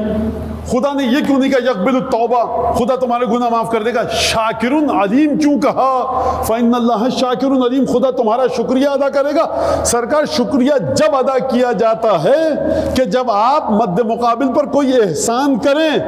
خدا پر کس کی جرت کہ کوئی احسان کرے؟ یہ خدا شکریہ ادا کرے گا تو کیوں کرے گا؟ اور اگر علیم ہے تو کس بات کا تو علم رکھتا ہے یہاں پر؟ تو سرکار فلسفہ جو سمجھ میں آ سکتا ہے بندہ بشر کے, بنی بشر کے, بنی آدم کے, وہ یہ کہ دیکھو شرک مت سمجھنا, گھبرانا مت, شکریہ اس لیے ادا کرے گا کہ تمہارے صفا و مروہ کے درمیان چکر کاٹنے کی وجہ سے ہمارا دین باقی رہے گا. پروردگار دین کون سا باقی رہے گا؟ ہاجرہ کی یاد باقی رہے گی. ہاجرہ کی یاد کو باقی تم نے رکھا. ان تنصروا اللہ ینصرکم ویثبت اقدامکم. ہم تمہارا شکریہ ادا کر رہے ہیں کہ تم نے ہمارے دین کی ایک نشانی کو باقی رکھا. پروردگار علیم کیوں ہے؟ کہا ہم جانتے ہیں نا، علم رکھتے ہیں نا کہ تم پہاڑیوں کے درمیان جو چکر کاٹ رہے ہو تم ان کو خدا نہیں سمجھ رہے، تم ہمارے دین کی نشانی سمجھ رہے ہو. لہٰذا بات سمجھ میں آ گئی آپ کے، اگر اسی صفا و مروہ کو بوسہ دو خدا سمجھ کے تو ہو گئے کافر، اور اگر صفا و مروہ کے چکر کاٹو خدا کی نشانی سمجھ کے تو ہو گئے مومن. تو سرکار خدا کے مد مقابل کوئی خدا کو دوسرے خلق نہیں کر سکتا. میں مزید بچوں کے لیے بات کو پھیلاؤں.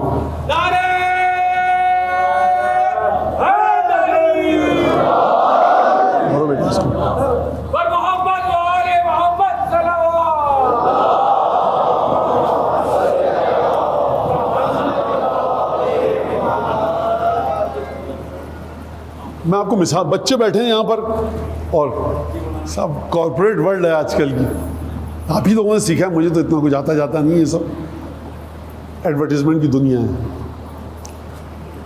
سرکار رزق حلال کماتا ہے، قطن توہین میں اہانت میں نعوذ باللہ کے توہین کروں میں رزق حلال کمانے والے کی، رسول خدا اس کا احترام کرتے ہیں. مثال دے رہا ہوں صاحب، میں نے ایک ٹھیلا لگایا، چائے بیچ رہا ہوں اس پہ، اور میں نے بڑے کسی کرکٹر کی تصویر لگا دی کہ وہ میری یہاں چائے پی رہے ہیں. آج کل ہوتا ہے نا وہ کمپیوٹر سے کچھ کر دیتے ہیں، تصویر لگا دی، چائے بک رہی ہے، کوئی اعتراض نہیں کرے گا مجھ پر. لیکن اگر میں کوئی بہت بڑا کام کروں، فرض کیجئے میں کرکٹ کے بیٹس بنانے لگوں، ٹیبل ٹینس کے ریکٹس بنانے والی کمپنی ہو میری، بیڈمنٹن کے، لان ٹینس کے، کرکٹ کے بیٹس، اور میں اس پر کہیں سے بھی کسی بڑے مشہور بلے باز بیٹسمین کی سگنیچر اٹھاؤں اور چپکا دوں اپنے بنائے ہوئے بلے پر، تو بچے خوش ہوں گے کہ فلاں کا سگنیچر ہے. سرکار پولیس آ جائے گی تو اس ٹھیلے والے کے پاس، بیچارے کے پاس کیوں نہیں گئی جس نے سگنیچر رکھا ہوا ہے فلاں بیٹسمین کا؟ میرے پاس کیوں آ گئی؟ سرکار آپ بزنس میں خلل ڈال رہے ہیں، آپ بہت بڑا کام کر رہے ہیں، لہٰذا مجھ سے کہا جائے گا یہاں آپ سگنیچر مت لگائیے. اور سرکار میں نے بہت بڑا کوئی، میں شربت بنانے والی کمپنی ہے میری جو اربوں روپے کما رہی ہے، میں نے بغیر کسی اجازت کے کسی بہت بڑے شخص کی، انسان کی، کرکٹر کا یہ فرض کیجیے، گلوکار، اداکار، جو اس کو بھی لوگ مانیں، تو اس کی تصویر لگا دی، کہا صاحب یہ ہمارے یہاں سے شربت پیتے ہیں. پولیس آ جائے گی، اعتراض کریں گے، وہ ان کے جو ایونٹس مینیجر ہیں وہ اعتراض کریں گے، پروگرام مینیجر جو ان کو، آپ نے سرکار، میں کہوں گا دیکھیے 50 ٹھیلے والے وہاں کھڑے ہیں، ان سے بھی کہیے، کہا کہ وہ بیچارے وہ کیا کر رہے ہیں اپنا کام، ان کو وہ لگائیں ہٹائیں، 150 روپے کا فرق پڑے گا. آپ کی کمپنی کی سطح یہ ہے کہ آپ جب یہ سگنیچر ہمارے بیٹسمین صاحب کی بیچیں گے تو بہت آپ کو فائدہ ہوگا. ایسے تھوڑی ہے کوئی. توجہ کی آپ نے؟ دونوں مثالیں سمجھ میں آ گئی. تو اب آپ مجھے بتائیے کہ دنیا کے سارے لوگ مل کر طے کر لیں کہ بھائی ایک اور خدا بھی ہے، خدا کی ذات پہ اثر پڑے گا کوئی؟ یعنی آپ اور ہم مل کر شریک خلق کر سکتے ہیں خدا کا؟ نہیں کر سکتے. تم سب کے سب، خدا کہتا ہے کہ مل کر اکٹھے ہو کر ہمارے خلاف آ جاؤ، کچھ نہیں کر سکتے. تو جب ہم کچھ کر ہی نہیں سکتے، اور ہماری مثال اس چھوٹے سے دکاندار کی ہے جو اپنے پوسٹر چپکاتا رہتا ہے، ہمارا یہ شربت پی رہے ہیں، یہ ہماری چائے پی رہے ہیں، یہ ہمارا سینڈوچ کھا رہے ہیں، اور پولیس، تو جب ہم سب کی مثال اس سے بھی کہیں گئی گزری ہے، تو یہ خدا کو اتنا پیچوتاب کھانے کی ضرورت کیا ہے؟ یہ پیچوتاب ہے تو اس کا مطلب یہ کہ شرک کرنا ممکن نہیں ہے. شرک کرنا ممکن نہیں ہے. جب شرک ممکن نہیں ہے تو منع کیوں کر رہا ہے؟ خدا جواب دے گا یہ ہم بھی جانتے ہیں کہ شرک کرنا ممکن نہیں ہے. تم نے صفا و مروہ کی آیت نہیں پڑھی؟ دل میں کسی کو خدا سمجھو، ہم نیتوں سے کام رکھتے ہیں. یہ تو ہم کو پتا ہے کہ تم تو کیا، تمہارے 7 نسلوں کے سمیت تمہارے بابا جان بھی اگر آ جائیں تو ہمارے مقابلے میں کسی کو شریک نہیں بنا سکتے. یہ ہمیں علم ہے. خارجی ایگزسٹنس میں تم کسی شریک کو نہیں لا سکتے. ہمارا کام تمہاری نیتوں سے ہے. لہذا سارا مسئلہ ہے نیت کا. اب اگر آپ کی نیت یہ ہے کہ رسول اللہ آخری نبی ہیں، رسول اللہ خدا کے عظیم ترین بندے ہیں، رسول خدا 14 معصومین عطا کر کے گئے، پنجتن عطا کر کے گئے، قیامت میں شفاعت کروائیں گے، دین ان کا ہے، فضیلت سب سے زیادہ ان کے پاس ہے، طہارت ان کے پاس ہے، قرآن کا علم ان کے پاس ہے۔ خدا اگر ملے گا تو یا ان کے چہرے سے ملے گا، ان کی آنکھوں سے ملے گا، ان کے ہاتھوں سے ملے گا، ان کی زبان سے ملے گا۔ لسان اللہ یہ ہیں، عین اللہ یہ ہیں، وجہ اللہ یہ ہیں، ید اللہ یہ ہیں، یہ خدا کی جانب رہنمائی کرتے ہیں۔ اب اگر پہاڑیاں جو 2 بے جان تھی، خدا نے قرآن میں لکھ دیا کہ صفا اور مروہ ہماری نشانیاں ہیں، اس وقت آپ پر گرا نہ گزرا۔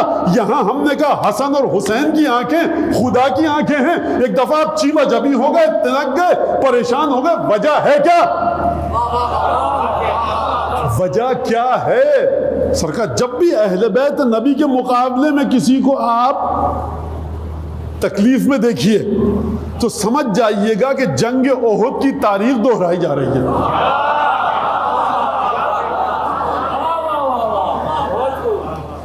یہ ہو سکتا ہے کہ ہم کو اپنے رسول سے محبت ہو، جان نچھاور کرنے پہ تیار ہو، اور جن پر رسول جان نچھاور کرتے تھے جب ان کا ذکر آئے تو تیوریوں پہ بل پڑ جائیں۔ یعنی عجیب مسئلہ ہے یہ، میں 10 دفعہ پہلے کہہ چکا ہوں، اچھا بھی نہیں لگ رہا، لیکن بچے موجود ہیں، ان کے ذہنوں میں بات بیٹھ جائے گی۔ مسلمان کبوتر کا احترام کرتا ہے بڑا، مکڑی کا بھی احترام کرتا ہے۔ کیوں بھائی؟ ہمارے رسول غار میں گئے تھے نا، غار ثور میں، تو مکڑی نے جالا تن دیا تھا، کبوتر نے انڈے دیے تھے۔ سب کچھ تو خدا ہے، خدا کا حکم نہ ہوتا تھا نہ کبوتر انڈے دیتا چشمے زدن میں، نہ مکڑی جالا تن تھی۔ سب کچھ تو خدا ہے، یہ مکڑی کا احترام کیوں، کبوتر کا احترام کیوں؟ بہرحال وسیلہ تو یہ بنے۔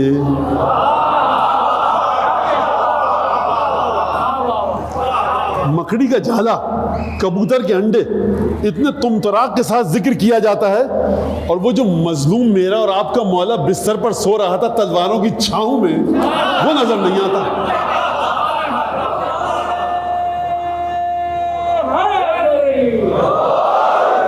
اس کی وجہ میں آپ کو بتا دوں کیوں نظر نہیں آتا۔ اس کی وجہ یہ کیا، علی ابن ابی طالب کے پدر گرامی ابو طالب بڑے بہت گناہگار انسان ہیں۔ 2 گناہ ایسے ہیں حضرت ابو طالب کے جو قابل بخشش نہیں ہیں، ایک تو ایک بیٹا علی، دوسرا جعفر طیار۔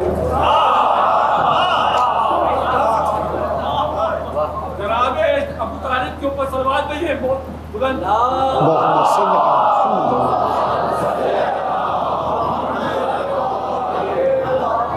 اب دیکھیے یہ ادب کے پیچ و خم ہے، اہل زمان کے سامنے بیٹھا ہوں، یہ بچوں کو سمجھا مولانا نے کون سے گناہ کا ذکر کیا، حضرت ابو طالب نے کیا گناہ کیا تھا؟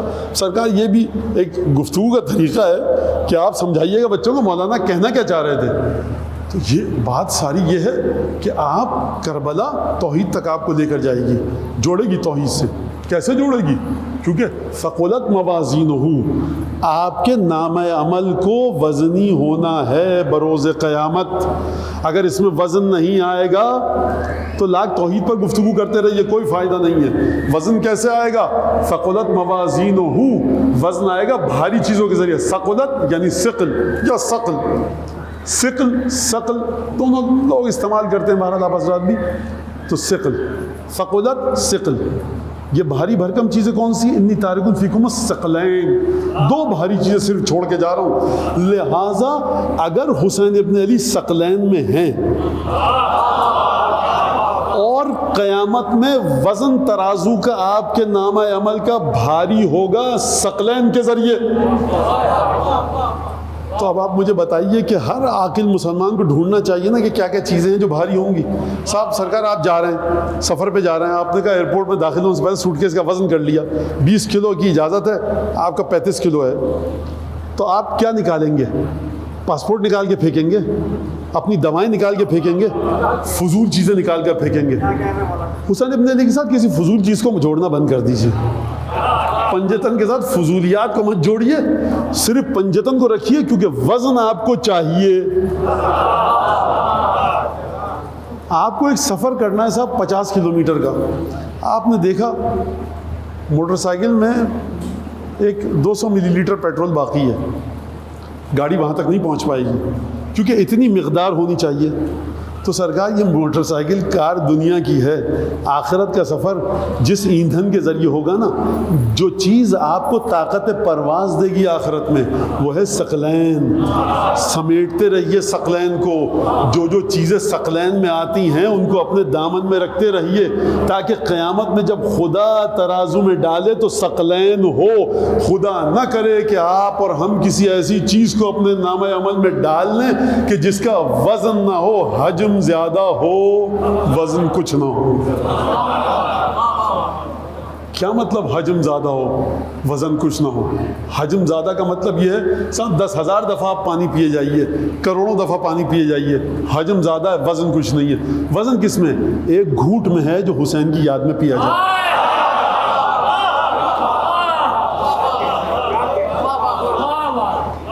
لہذا میں درود بھیج محمد آل محمد.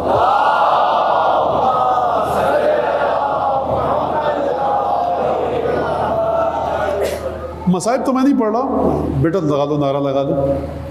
یہاں سے نعرے کی آواز آئی تھی، بچہ نعرہ لگانا چاہتا ہے.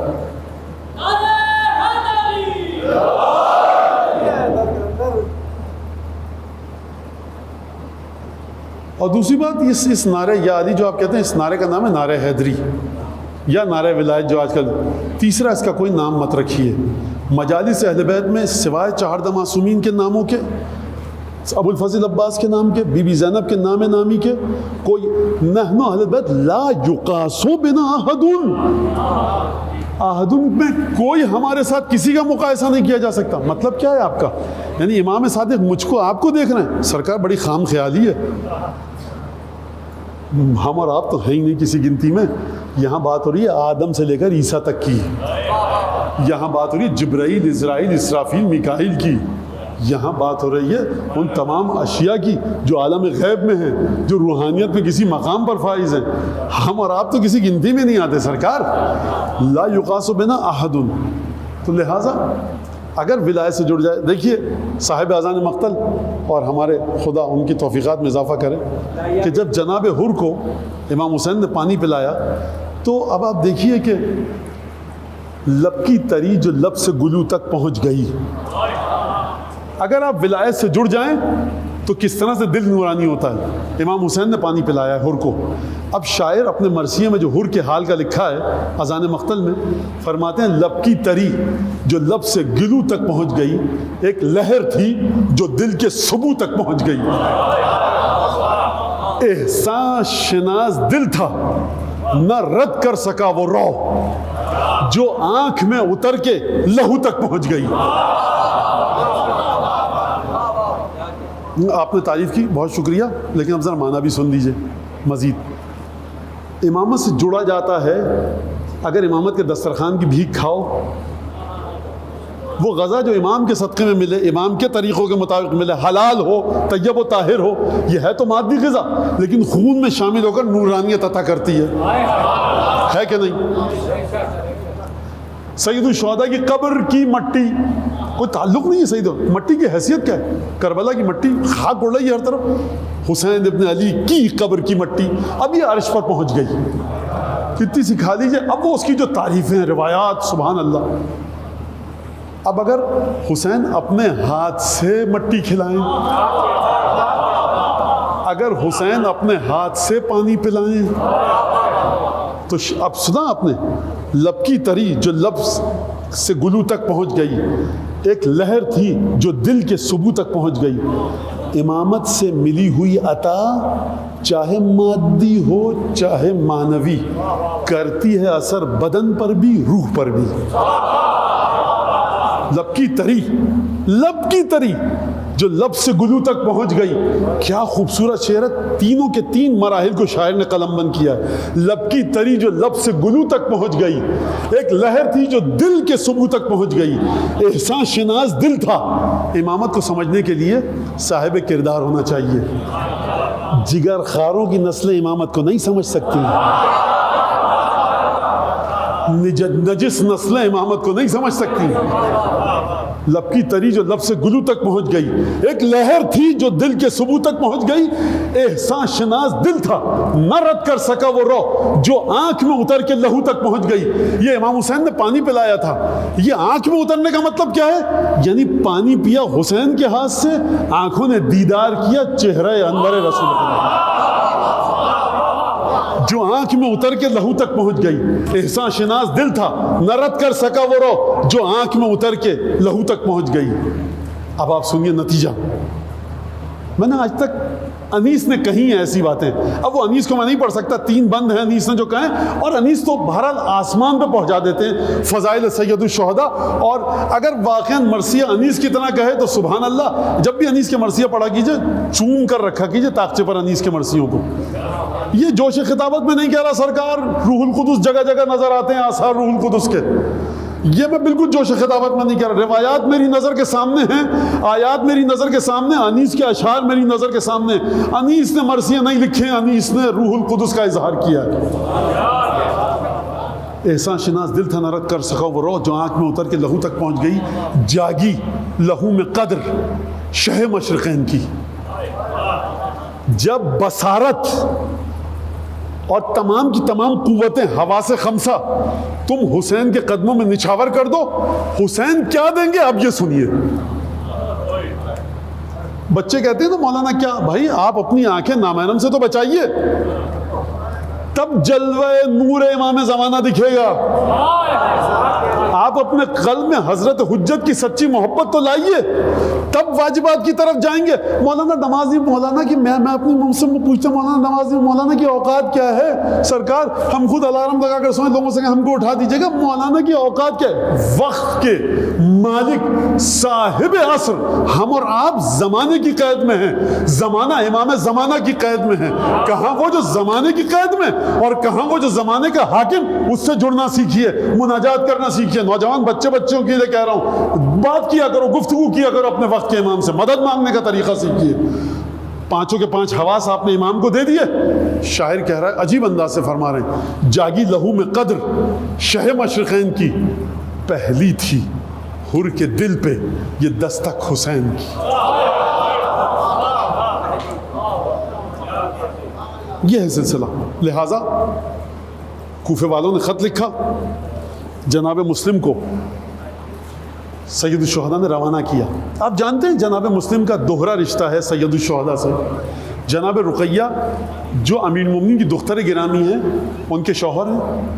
اور یہ جناب رقیہ, بعض مورخین نے لکھا ہے کہ صلوات اللہ وسلام علیہ, یعنی یہ شہزادہ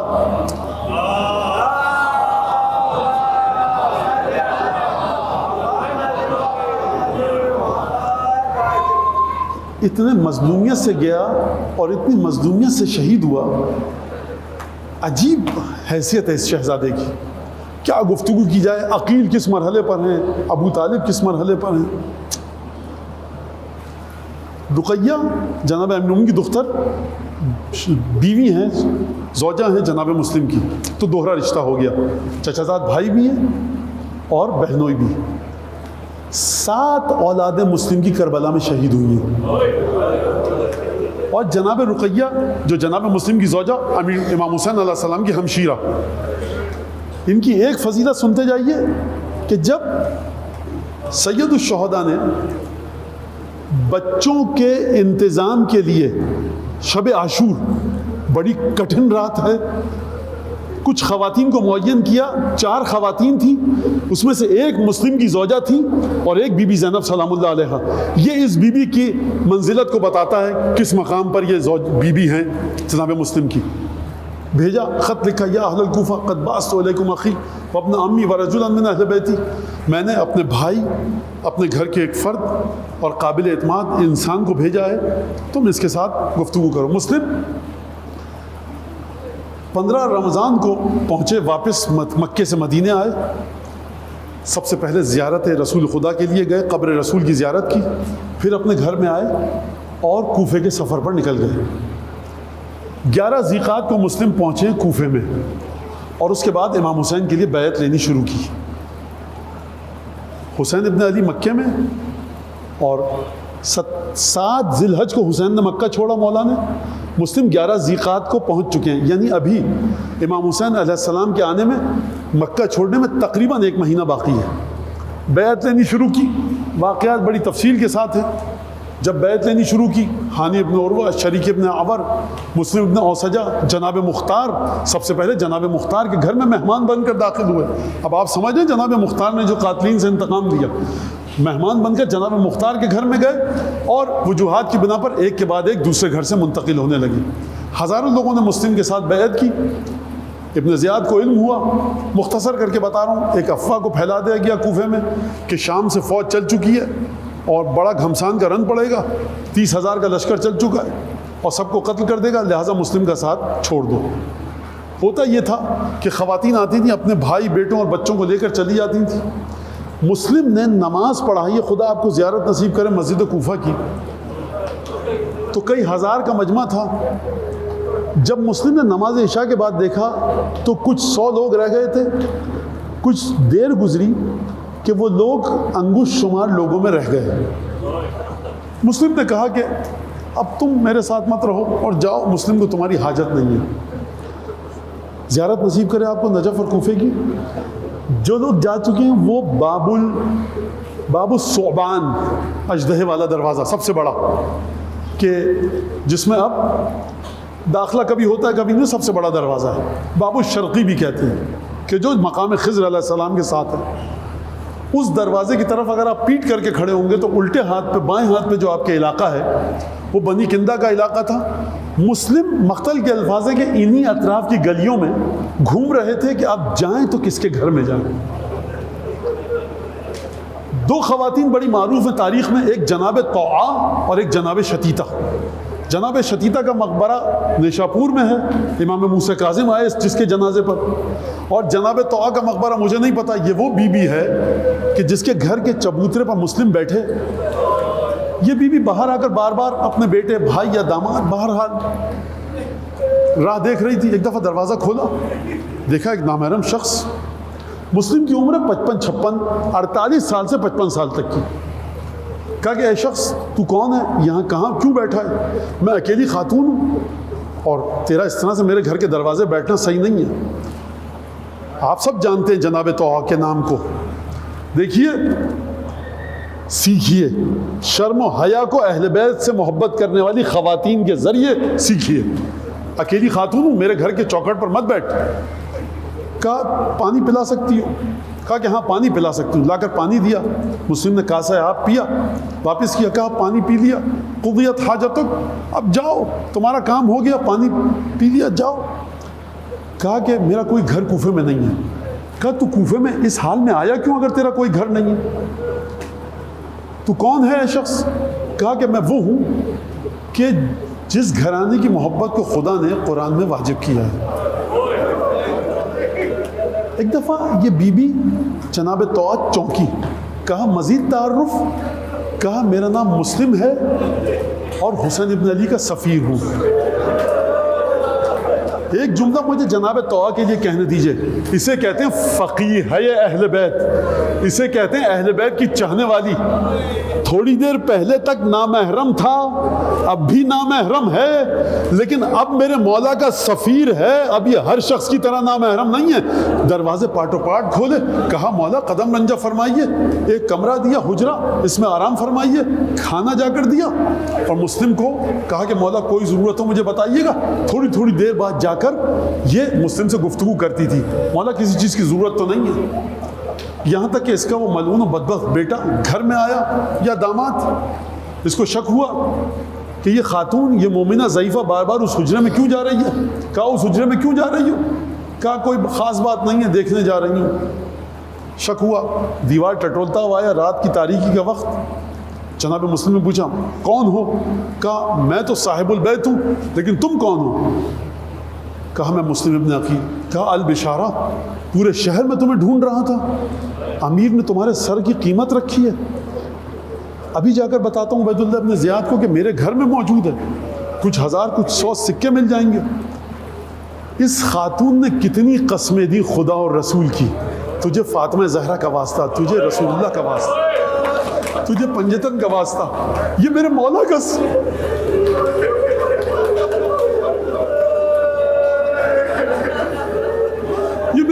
سفیر، یہ مظلوم ہے، یہ پردیسی ہے، غریب الوطن ہے، بے آسرا ہے. گھر سے نکلا، تھوڑی دیر میں اس مومنہ کو گھوڑوں کی ٹاپوں کی آواز سنائی دی. کہا مولا گلی میں گھوڑے آ چکے ہیں، لگتا ہے کہ دارالامارہ میں آپ کے حضور کی خبر یہاں پر پہنچ چکی ہے، مولا گھر سے باہر مت نکلیے گا. مسلم نے جانتے ہیں کیا جواب دیا؟ ابو طالب کا پوتا، یہ میرا جملہ ہے، ابو طالب کا پوتا اور اس کی وجہ سے ایک مومنہ کی جان کو خطرہ ہو. کہا کہ ہم گوارا نہیں کر سکتے کہ ہماری وجہ سے تمہاری جان کو نقصان پہنچے. ایک اور جملہ کہا، میں نے ابھی اپنے چچا جعفر طیار اور علی مرتضیٰ کو دیکھا ہے، فرمانے حلمو مسلم جلدی مت کرو، ہم منتظر، جلدی ہمارے پاس آؤ، بس ہم کچھ لمحوں کے مہمان ہیں. میں کہوں گا مسلم ایک اجنبی مومنہ کا اتنا بھرم رکھنا، اور مسلم کاش تم شام غریبہ میں ہوتے کہ تمہارے دل کا کیا حال ہوتا کہ جب سیدانیوں کے خیموں کو آگ لگائی جا رہی تھی. بس ایک دفعہ مسلم گلی میں آئے، تلوار نکالی اور ایک دفعہ مقابلہ کرنا شروع کیا. حسین بن نمیر نے خط لکھا دارالامارہ مزید فوجی بھیجو. کہا ایک آدمی کو اتنا بڑا لشکر گرفتار کر کے نہیں لا سکتا. آپ جانتے ہیں مسلم میں طاقت کتنی تھی؟ مسلم مد مقابل کو گریبان سے پکڑتے تھے اور اٹھا کر چھت پر پھینکتے تھے. ایک دفعہ مسلم کے بدن کے ساتھ کیا کیا گیا؟ رسیوں کے گولے بنا کر جلا کر پھینکا گیا. آپ سمجھ رہے ہیں مسلم کی فنا کو دیکھیے اہل بیت کے ساتھ. یعنی مسلم زبان حال سے کہہ رہے ہیں بی بی زینب شام غریبہ میں آپ کے خیمے جلیں گے نا، آپ کے بدن مبارک پر آگ کی حرارت آپ برداشت کریں گی. دیکھیے آپ کی محبت میں آگ کی تپش کو برداشت کر رہا ہوں. مسلم کو دھوکے سے گرفتار کیا گیا، دارالامارہ لے کر جایا گیا. دندان مبارک شہید ہو چکے ہیں، ہونٹ زخمی ہے، بھل بھل خون بہ رہا. مسلم نے کہا کاسہ آپ دو، مجھے پیاس لگی. پانی کا کاسہ آیا، مسلم نے پینا چاہا، خون گرا، نجس ہو گیا، مسلم نے پھینک دیا. کہا دوسرا پیالہ لاؤ. پیالہ آیا گیا، پھر پینا چاہا، پھر نجس ہو گیا، پھر پینا چاہا، پھر خون گرا. مسلم نے توجہ کرنا عزیزوں، اب جو مسلم نے کاسہ پھینکا نا تو یہ کہہ کر پھینکا لو کان رزقا مقسوما لشربتو، اگر قسمت میں پانی پی کے مرنا لکھا ہوتا تو میں پی لیتا. میں مسلم سے ایک جملہ کہوں، میں کہوں مسلم یہ کیسے ہو سکتا ہے کہ عاشق معشوق میں جدائی ہو جائے؟ تمہارا محبوب فاطمہ زہرا کا لال تو پیاسا شہید ہو اور تم سیراب شہید ہو، یہ ہو نہیں سکتا. بس ایک دفعہ مسلم ابن عقیل نے 3 وصیتیں کی. ایک وصیت یہ کی کہ حسین ابن علی کو خط لکھ دو کہ مولا اب کوفے رسول کی بیٹیوں کو لے کر نہ آئیے گا، کوفے کے حالات ویسے نہ رہے. دارالامارہ لے کر جایا گیا. قاتل سے پوچھا گیا کہ مسلم کیا کہہ رہے تھے جب سیڑھیوں پر چڑھ رہے تھے؟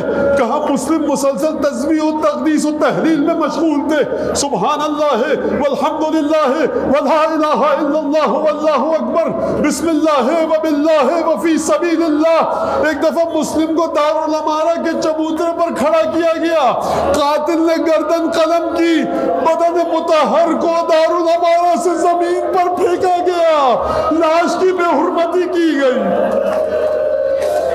آپ جانتے ہیں دارالامارہ کی چھت سے پھینکنے کا سبب کیا ہے؟ ذرا غور کیجئے نا عصر عاشور پر. مسلم پوری طرح متصل ہیں حسین سے. یعنی مسلم نے کہا ہوگا اپنے دل میں کہ مولا آپ تو عصر عاشور گھوڑے سے زمین پر آئیں اور مسلم آپ کی تعصی نہ کرے. بس ایک دفعہ گھوڑ سوار نے دیکھا حسین ابن علی کا چاہنے والا تھا، گھوڑے پر سوار ہوا، گھوڑا دوڑاتا ہوا آیا، کوفے سے باہر نکلا مکے کے راستے کی جانب. ایک دفعہ پہنچا، خیمے لگے ہوئے تھے. کہا حسین کا خیمہ کون سا ہے؟ کہا کیوں؟ کہا حسین کا خیمہ کون سا ہے؟ کہا وجہ کیا ہے؟ کچھ بچے کھیل رہے تھے. کہا حسین کا خیمہ بچوں بتاؤ مجھے کیا کون سا ہے؟ کہا وجہ کیا ہے؟ کہا خبر یہ دینی ہے کہ میں کوفے سے جب نکلا تو حسین کا بھائی اور سفیر مسلم شہید کیا جا چکا تھا. دروازہ کوفہ پر جسد مطہر آویختہ تھا. ایک بچی چیخ مار کے گر پڑی. کہا تو نے کیا غضب کر دیا؟ یہ مسلم کی بیٹی تھی، حسین خیمے سے باہر تشریف لائے، ارباب مقاتل نے لکھا کہ حسین نے بچی کو گود میں لیا ہوگا، سر پہ ہاتھ پھیرا ہوگا، بھانجی ہے نا رخساروں کا بوسہ لیا ہوگا۔ بھائی یتیموں کے ساتھ یہی تو کیا جاتا ہے نا، اور وہ بھی حسین جیسے ماموں۔ میں کہوں گا مسلم کی بیٹی تمہارے کتنے اچھے نصیب ہیں کہ یتیمی کے بعد پہلی آغوش حسین کی ملی۔ ارے قربان جاؤں بی بی رقیہ اور سکینہ کے یتیمی کے بعد پہلا تحفہ ملا امت کا، رخساروں لال، کانوں سے لہو، کرتے کے دامن میں۔